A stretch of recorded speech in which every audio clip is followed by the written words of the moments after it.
રાજકોટમાં લવ જેહાદનો વધુ એક કિસ્સો સામે આવ્યો છે। મુસ્લિમ શખ્સના ત્રાસથી પરિણીતાનો આપઘાતનો પ્રયાસ, જેમાં ગઈકાલે પરિણીતાએ એસિડ પીવાનો પ્રયાસ કર્યો હતો। પતિની સતર્કતાથી પરિણીતાનો જીવ બચ્યો છે। પરિણીતા અફઝલ નામના શખ્સના સંપર્કમાં હતી। ઇન્સ્ટાગ્રામ મારફતે બંને વચ્ચે સંપર્ક થયો હતો। અફઝલ 6 મહિનાથી ધર્મ પરિવર્તન કરવા દબાણ કરતો હતો। લગ્ન તોડી નાખવા અફઝલ પરિણીતાને ધમકી આપતો હતો।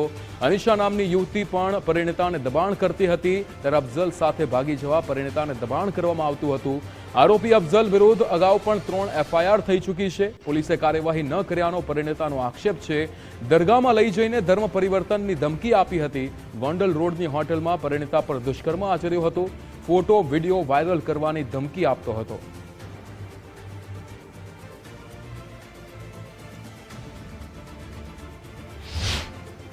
નામ છે અફઝલભાઈ કારાભાઈ સીડા।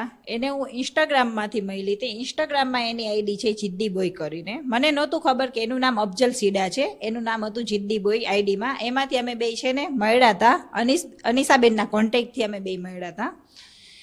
પછી એ લોકોનું બધાનું ગ્રુપ હતું, પછી અમે ફ્રેન્ડ બન્યા હતા, ફ્રેન્ડ સર્કલ હતું।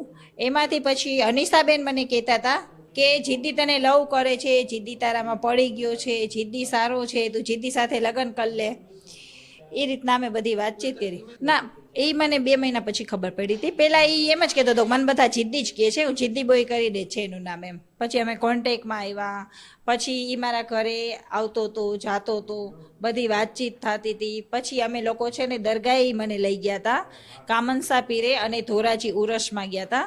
ત્યાંથી લોકોએ મને પાણી પાયું હતું, ત્યાંનો દોરો બાંધાયો હતો। એ બધી વસ્તુ થયા પછી મને ખબર નહીં શું થયું, બસ પછી મને અફઝલ જ બતાતો હતો।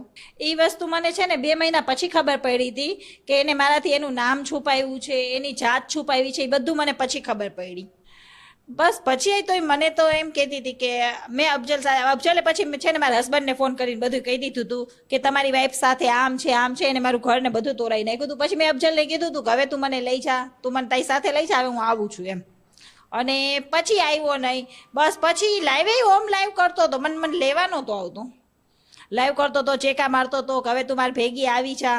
પછી એને મારું ઘર તોરાવી નાખ્યું ને પછી મને લેવા નહોતો આવતો। પહેલે મારા નામના લાઈવ કરતો હતો, હાથમાં ચેકા મારતો હતો, ગરા ફાંસા ખાવાનું ચાલુ લાઈવ જ બધું કરતો હતો। બસ કે જેમ કે હું આમાં ફસાણી કે બીજી છોકરીઓ કોઈ આવી રીતના મુસ્લિમ સમાજમાં ફસાઈ નહીં, એવી જ માંગ છે કે મને બહુ આ લોકોએ હેરાન કરી નાખી। અનિશાબેન છે અત્યારે, મેન અનિશાબેન ને અફઝલ સીડા 2 જણા, બીજા 4-5 જણા છે, પણ અત્યારે એમ કે મારે એનું નથી કહેવું કે અત્યારે જે આ કેસની અંદર જે અત્યારે મુદ્દો થયો, અત્યારે છેલ્લા આ બેન આટલા સમયથી એના સંપર્કમાં હતા, છેલ્લા 2 મહિના થયા, અને 2 મહિના થયા જે સંપર્કમાં હતા, અને 2 મહિનાના સંપર્કના અંતે આજે જે એ વ્યક્તિ અને સતત ને સતત બ્લેકમેલ કરી રહ્યો છે।